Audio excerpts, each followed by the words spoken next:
எச்சில சோத்துக்கு தெருநாய் சட்டை போடுற மாதிரி. திருமாவளவன் அவர்கள் அவருடைய அரசியல் பயணம் பாதை எல்லாம் மிகப்பெரிய தவறான போக்கு. இதை அவர் மாத்திக்கிறணும், அரசியலா பண்ணணும். அவங்க என்னன்னே தெரியாம போயிட்டு முறையிடுறேன் அப்படின்னு போறதெல்லாம் மிகப்பெரிய தவறு. இதை பத்தி பேசினா ரொம்ப பேசலாம். கேப்டனோட நிலைமை இன்னைக்கு கட்டுமானத்தோட போக வேண்டியதா. கேப்டன் இல்லைன்றதுனால கேப்டனின் பெருமையை அளிக்கும் வகையில் இந்த வெற்றி பிரேமலதா தன்னோட சுயநலத்திற்காக போய் இந்த கொத்தடிமைகள் கூட்டத்தில் பேசி, இந்தியான்றது ஒரு இந்திய பேரரசு அப்படின்றது மிகப்பெரிய நாடு. இங்க இனம், மதம், ஜாதி இதெல்லாம் அதிகமா இருக்கு. பல மொழிகள் இருக்கு, பல இனங்கள் இருக்கு, ஜாதிகள் இருக்கு, மதங்கள் இருக்கு. மதங்கள்னு எடுத்துக்கிட்டா இந்து, முஸ்லீம், கிறிஸ்தவர், சமணர், சீக்கியர், புத்தர், இப்படி பல மதங்கள் இருக்கு.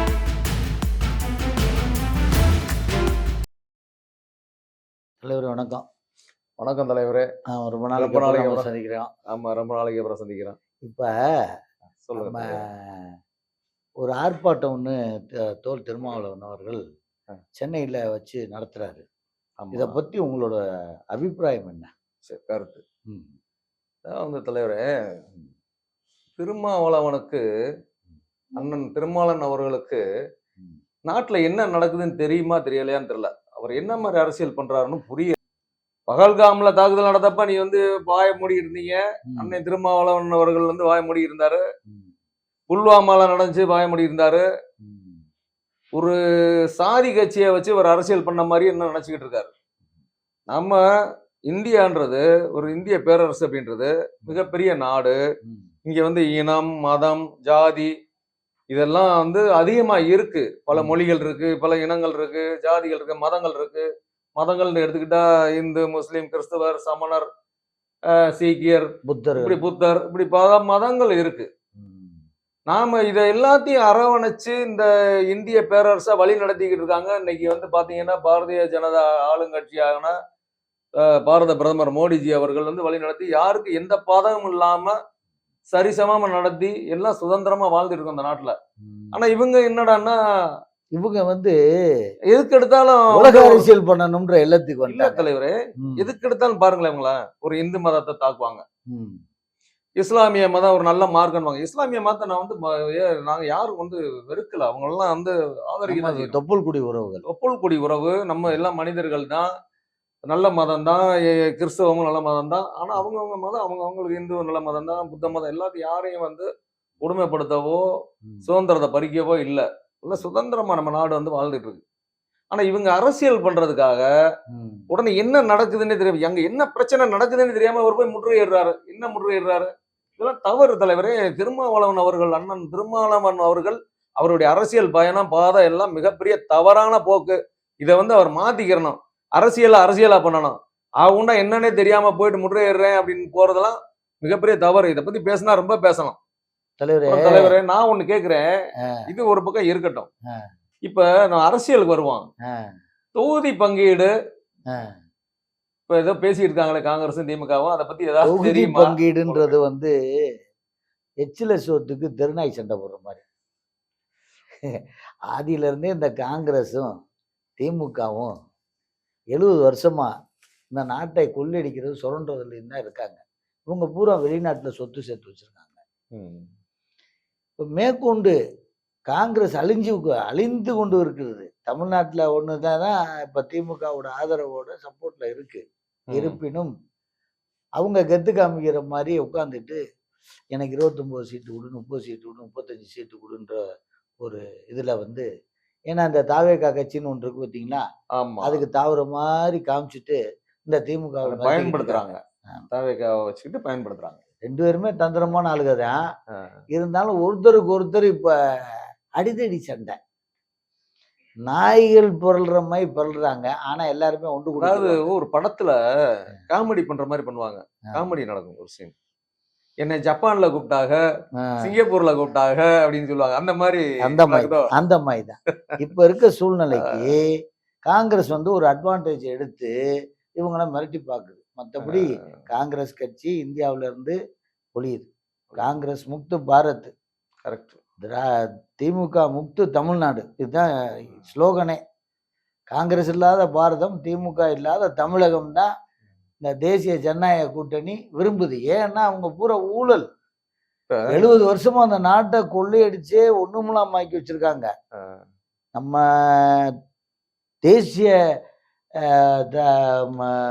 ஜனநாயக கூட்டணி வந்ததுக்கு அப்புறம் இந்தியாவில் பல டெவலப்மெண்ட். இன்னைக்கு 3வது பொருளாதாரத்தை நோக்கி வேகமாக இந்தியா பயணம் போயிட்டு செஞ்சுட்டு இருக்கோம். இதுக்கெல்லாம் காரணம் என்னன்னு கேட்டீங்கன்னா இன்ஃப்ராஸ்ட்ரக்சர் டெவலப்மெண்ட். பல லோன் கொடுக்குறாங்க, செல்ஃபா சுதந்திரமா இண்டஸ்ட்ரி ஆரம்பிக்க சொல்றாங்க, அப்புறம் இளைஞர்களை ஊக்குவிக்கிறாங்க, பல வகையான நலத்திட்டங்கள் இருக்குன்றதுனால இவங்க இதுக்கு ஈடு கொடுக்க முடியாம தனக்குள்ள சண்டை போட்டுக்கிட்டு இருக்காங்க. அதாவது தலைவரே, இது ஒரு பக்கம் ஓகே. இப்ப இந்த விஜயகாந்த் அவர்கள் ஒரு நல்ல மனிதர். அவர் ஒரு ஒரு நல்ல மனிதர். அவர் எம்ஜிஆர் வழியில கடைசியில நல்லா செயல்பட்டாரு, நல்ல பேர் எடுத்து நல்லா இருந்தார். அவருடைய புகழை கலங்க விளைவிக்கும் வகையில இந்த அம்மா பெட்டி பிரேமான்னு சொல்லி பேர் வாங்கியிருக்காங்க எல்லாமே. அதை பத்தி உங்களுக்கு ஏதாவது தெரியுமா? அதாங்க கேப்டனோட நிலைமை. இன்னைக்கு கட்டுமரத்தோட போக வேண்டியதா இருக்கு. அவர் கேப்டன் இல்லைன்றனால கேப்டனின் பெருமையை அளிக்கும் வகையில இந்த பெட்டி பிரேமலதா தன்னோட சுயநலத்திற்காக போய் இந்த கொத்தடிமைகள் கூட்டத்துல போய் சேர்ந்துச்சு. கோபாலபுரம் கோபால் சாமின்னு வைங்க. அந்த மாதிரி அந்த வரிசையில அதாவது கொத்தடிமை கோபாலபுரம் கொத்தடிமை கோபால் சாமின்னு சொல்றாங்க. ஆமா, முதல் வரிசையில நிறுத்தலாமா? கமலஹாசன் அதுக்கு மேல போய் கொத்தடிமைகள் வரிசையில முதல் ஆள் கோபால் சாமின்னு சொல்றாங்க. வை கோபால் சாமி. அதிமுகவுல இருந்து பல பேர் இருக்காங்க. இப்போ ஓபிஎஸ் அவர் போய் அங்க கரை வெட்டி மாத்திட்டாருங்க. இன்னைக்கு திமுக கரை வெட்டியை கட்டிட்டு உட்கார்ந்துருக்காரு. என்னங்க இதுக்கு மேல எத்தனை பேர் சேர்ந்தாலும் 5 ஆண்டுகளுக்கு மேல தொடர்ந்து திமுக சரித்திரத்திலேயே தொடர்ந்தது இல்லை அப்படின்றது இந்த வட்டம் போயிரும். வரலாறு அதுதான். திமுக தொடர்ச்சியா ஆட்சியை கண்டினியூஸா பிடிக்கல. 2 வருஷம் பாத்தீங்கன்னா 2 முறை ஆட்சி கலைக்கப்பட்டிருக்கு. 2 முறை ஆட்சி கலைக்கப்பட்டிருக்கு. மிச்ச நாள் ஆட்சியை நடத்திருக்காங்க. இந்த முறை மீண்டும் தொடருவாங்களா அப்படின்றதுதான் சத்தியமா கிடையாது. இவங்க வரலாறுல கிடையாது, இவங்க சரித்திரத்திலே கிடையாது. ஒரு முறை இருந்தாங்கன்னா எல்லா அராஜகமும் பண்ணுவாங்க. போதைப் பொருள் கலாச்சாரம், ஆமா, பெண்களுக்கு பாதுகாப்பின்மை, கொள்ளையடிப்பதில் வல்லமை, நிலத்தடி நீர் எல்லாத்தையும். நாங்குநேரியில இப்ப பாத்தீங்கன்னா 2-3 நாளைக்கு முன்னாடி பகிரங்கமா 2 பேரும் அந்த மது போதை கஞ்சா மாத்திரை இதெல்லாம் நிறைய புலங்குது. ஏற்கனவே பல முறை சொல்லியிருக்கோம், இதை கட்டுப்படுத்துங்கன்னு. பார்த்தா மறுபடியும் பார்த்தா நாங்குநேரியில இப்ப கொலை நடந்திருக்கு. பொதுமக்கள் விரட்டி அடிக்கப்பட்டு பூரா வெட்டுப்பட்டு புத்துயிரும் குலாயிரமா இருக்காங்க. எலெக்ஷன் முடிகிற வரைக்கும் இருக்கும். திமுக ஆட்சிக்கு வரும்போதெல்லாம் இது வாடிக்கை ஆயிப்போச்சு. மக்கள் மனசு மாற மாட்டேன்றாங்களே தலைவரே. ரவுடிசத்தை வளர்த்து விடுறாங்க. இதோட மாற்றம் வருமா? இவங்க ஆட்சி வந்தாலே அராஜகமும் ரவுடிசமும் தான் இந்த நாட்டுல நிலவும். மக்கள் பயத்துல பீதியில தான். காலையில 10 மணிக்கு இந்த கிருஷ்ணகிரியில நேத்து நியூஸ்ல பார்த்தேன். கிருஷ்ணகிரியில காலையில 10 மணிக்கு டாஸ்மாக் கடையை திறந்து வச்சு அங்க குடிக்கிறதுக்கு மக்களுக்கு அந்த குடிகாரர்களுக்கு மதுப்பிரியர்கள், குடிகாரர்கள் சொல்லலப்பா, மதுப்பிரியர்களுக்கு எல்லா ஸ்நாக்ஸோட கொடுத்து வரவேற்கிறாங்க. 180 ரூபாய்க்கு விற்கக்கூடிய மது பாட்டில்களை 240 ரூபாய்க்கு வித்து இந்த மாதிரி பண்ணிட்டு இருக்காங்க. இந்த அரசாங்கத்துக்கு எப்படி தெரியாம இருக்கும்? இது எப்படி தெரியாம இருக்கு? செய்திகள்ல வருது. மாலை முரசுல நேற்று பார்த்தேன், மாலை முரசு செய்தியில வருது.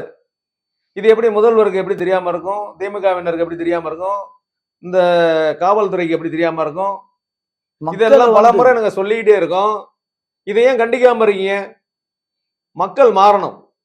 உங்களுக்கு இந்த தடவை ஓட்டு கிடைக்காது, திமுகவை வீட்டுக்கு அனுப்புவாங்கன்றது நிச்சயம் அப்படின்றத நான் நினைக்கிறேன் தலைவர்.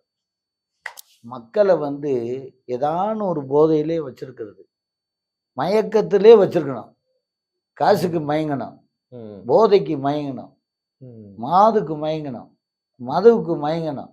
இப்படி மயக்க நிலையிலே வச்சிருந்தா தமிழ்நாட்டை சிந்திக்க திறனே போச்சு. இன்னைக்கு மக்கள் கொஞ்சம் மாற்றி சிந்திச்சாங்கன்னா 2026 அமோக வெற்றியோட வரும்.